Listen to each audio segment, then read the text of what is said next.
I got these primed. I went ahead and did Warren as well. Then waiting for them to dry out. But look at it. That all black primer, you can't even see. Oh yeah, I'm using that little gripper thingy I got from the friendly local gaming store. I'm gonna use it on this figure. Looks like it's not a perfect fit, but it looks like it should do. Anyway, on to the next segment. And here we are. I have followed the instructions. I wetted the sponge. Take the little band off there. Got the lid. It's been sitting for a couple hours. I couldn't quite get to it right away. Most of the air bubbles I took out using this palette knife, and I don't remember why I bought this, but it's in my paint stuff, so I must have bought it for a reason. It worked fine for this though, so hey, yay. I don't know if I got enough water in there. I remember hearing something about maybe having a little bit of excess water. I guess from time to time I could do something like this, maybe? Oh wait, it's got to go on the edges though, don't it? I can't do it like right on top because that's where the paper is, right? I don't know. Something like that. Here, let's just move these off to the side. Okay.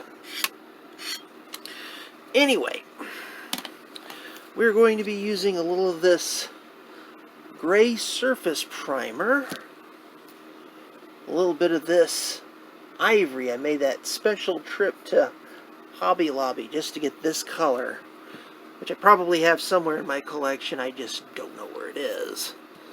And let's do the primer first. I'm going to drop a little bit here. That's probably way more than enough. I think I shook it good enough. I hope I shook it good enough.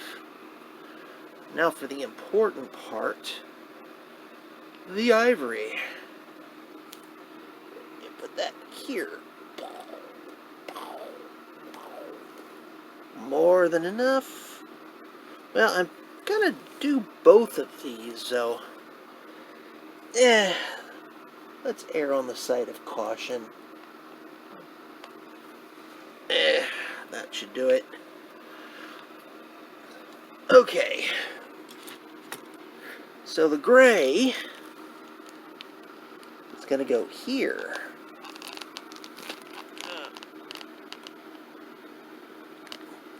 Haha.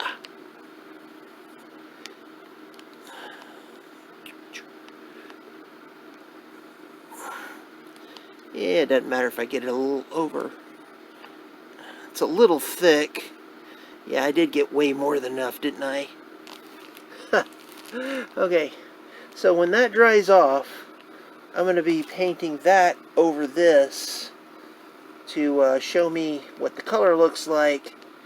And I know it's practically white on white, but you know, it's an OCD thing, I guess. Blame it on that. That's what I'm going to do. Let's wash the brush off real good. Wipe it off on this piece of paper. That primer seems awful thin. Well, I wonder if I shook it up good. Oh well. If it doesn't stay, I'll just put another coat over it. Now for the important part. Yeah, I took her out of her little thingy, didn't I? I guess that's a her. I honestly can't tell.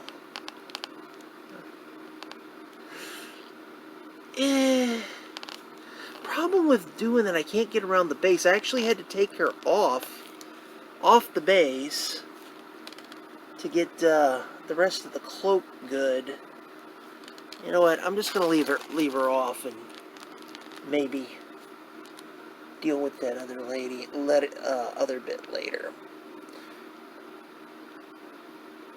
Like guess I'm doing this right.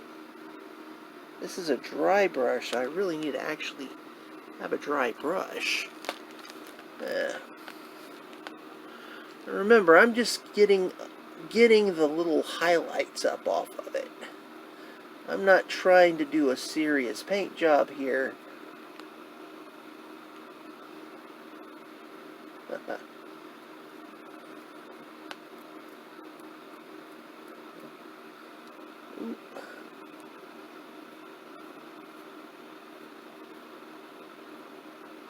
A little bit too much there.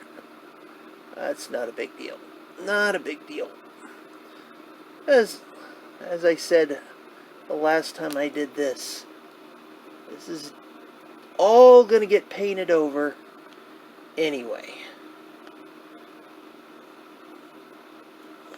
I like how that does. The dry brush technique, while maybe not the best, is my favorite. It's super easy, super effective.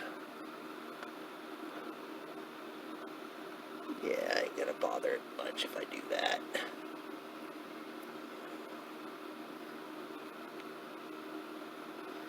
Is that good enough?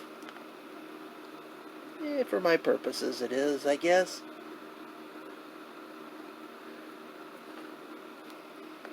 There we go. Good enough. I'll put that in my water. Alright, how's that look? See a little better, huh? Now what I'm going to do next, I'm going to do this figure, what I did to this figure. But I'm going to do all that off camera because this has already gone on a little bit long. It's a little boring. When I come back, I'll have Warren done in the exact same way. And maybe this cap will be dried off. I don't know. We'll find out. Alright, as you can see, I now have both figures dry brushed. You see a lot more detail, so it'll make it easier to paint, but it'll also kind of get those dark spaces darker. Yeah, I was looking at these that reminded me of some of those old movies I used to watch when I was a kid. There was a channel, one of the places we lived in Louisiana. They were always playing really old movies and TV shows like all the time. And that's what these figures remind me of that. They look like black and white versions of what's going to be color. Also, I got my cap done. It's still wet. I do have one of those cool little ball bearings in it. You can't really hear it in that one. You can hear it in this one. This one's still, paint's still pretty thick in there. Now the wet palette so far, it's going to take a little getting used to. Not only does it keep the paints moist, it also seems to make the paints thinner somehow. So I don't know how that works. Maybe the paint is just too new. Don't know. You know, I'm not going to put the thing on the cap here because I know I've used this, and yeah, you know, you don't care. Anyway, we're going to put Warren aside for a while. Be sitting with Moth off to the side somewhere. Oh, I am going to, from this point on, focus solely on Aaron Rabin. I intend to incorporate these lavender and purple. I don't know if this paint's any good anymore. It doesn't look so good. When I shake it, there's like nothing.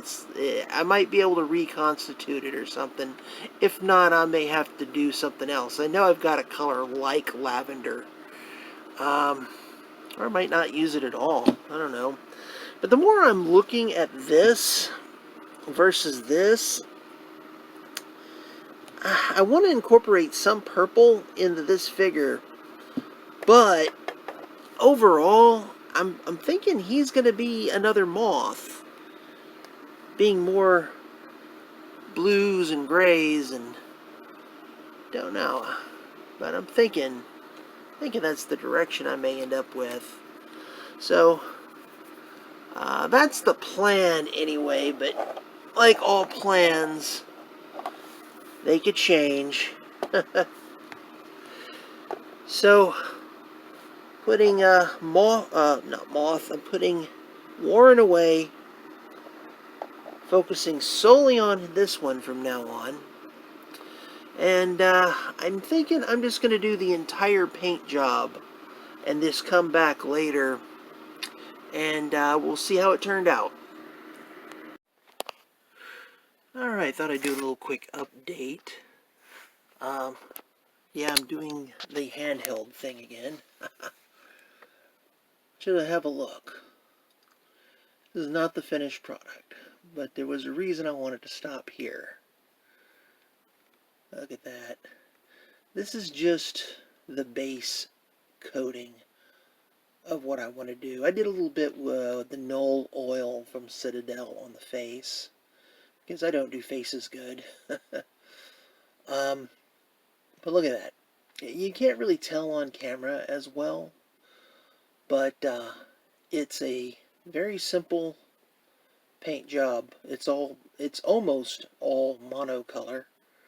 I made the base white on purpose because I decided I'm going to try and make snow. I may talk about that when I do the final segment. But this is good enough. If you're a new painter, this is not bad. You could throw this on the board, and this, I've seen pre-painted minis that don't look as good as this. Of course, I'm going to do more. I'm going to continue with my painting. Definitely do something with the cape. Looks really good, though. I like it so far. Game day is tomorrow. I was hoping I'd have Warren finished, but this is going to have to do, and I gotta admit, I don't mind the black and white aesthetic of Warren. He looks like he came, he looks like a charcoal drawing out of a book. That'll work for the game tomorrow. I'm not worried about him not being finished.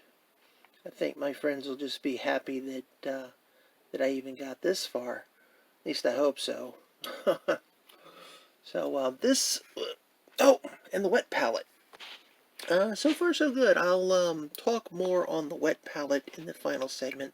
This is the last time I'm going to interrupt and talk about it. My next segment's going to be the last segment, and when we get to that point, we will talk more about the wet palette, and yeah.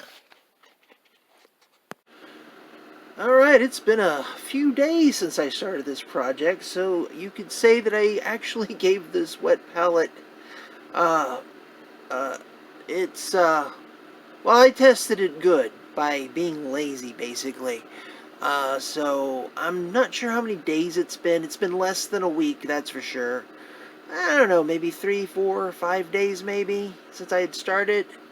But yeah, it did keep the paints moist for some time. The driest is this old ivory I used, and even that's a little tacky up here, but it's still kind of wet back there. And I did add a little extra water up along the side because it did seem like the sponge was starting to get dry. Here's the thing. The paints you put on the wet palette, not only do they stay wet, but they seem to, I don't know, suck the water up out from underneath. I was careful not to flood the palette, but it still made my paints really thin. But maybe I did put too much water, because today I decided to finish up the project, and as you can see, some of these paints are not quite that thin now. It's kind of, some of it's kind of sticking up there. So, but you know what? I gotta say something. I love my dry palette. I like mixing my colors in the little grooves here. But this wet palette, I kind of like it. I like it a lot. I wasn't sure how I was going to feel about it, but it does seem to be doing everything it's supposed to, keeping my, and the way I paint. I gotta tell you, I come in after work and I don't feel like painting, and I leave the paints in there, and, or like yesterday, I'm like, yeah, I'm gonna paint on this miniature. Then I watch a video, and this guy's playing a video game. I'm like, you know what? I'm tired of playing Minecraft. Let me play something different. And like an hour and a half later, so yeah, but it's worked, and I like it, and I don't know if I'm going to use the same colors on my figure Warren, which, by the way, he's not he's not handy right now because I took him to the game last Saturday. That's when the last time it was last, so it has almost been a week. Yeah, it'd be about 5 days when I started this project, but yeah, this is my glowing endorsement of the Army Painter Wet Pallet. I like it. And this is the figure I painted. Let's see. Aaron Rabin. There you go. Yeah, I know. I'm not a professional. Not very realistic cloak, I know. This is supposed to be like a gradual transition. But, again, I don't know, maybe it's because I used to watch the old anime where you'd have, transitions like that. Just kind of sudden purple, then lavender. And, but I like it. I'm going to leave it. I know I could spruce it up, fix it, whatever. Now I'm going to throw a sealer coat on it, because I kind of like how crazy the cloak looks like that. And I've done purple cloaks before with better transition. But, you know, it is what it is. I like it. I know I could do my metallics better, but I just slapped on just straight copper on the hilt. And I figured that was maybe a telescope in his hand, maybe. So I made that straight copper. I love metallics, and I don't mind just putting them on raw. But anyway, yeah, I like him. So yeah, Aaron Rabin, Reaper Miniature, Army Painter Wet Pallet. Nice. Like I said, I don't know if I'm going to use those same colors. I might take that paper out and replace it with new paper and start over. And if you care, those are the colors that I used. And as I was doing them, I got the lavender with the ring on it now. And every time I would get a new color that I would use, I would drop one of these little BBs in it. And they do seem to do their job. Listen to this. Wait, did I not put a BB in this one? I did not put a BB in that one. Here, let me get one I know has a BB in it. Doesn't that sound awesome? I just like the sound and the feel of it. It's just kind of... Compare it to this. It's not there. It's not quite there. This, I feel like I'm actually shaking the paint. So I guess, in a way, this wasn't just about the wet palette. It was also about the little armor painting mini balls. Or I just call them BBs. That's really what they are. They're just BBs. Okay, I think this is going to finish up this video. I've got a lot of editing to do because I've got a lot of little segments that I got to string together. Until next time, this has been your RPG Archivist, and see ya.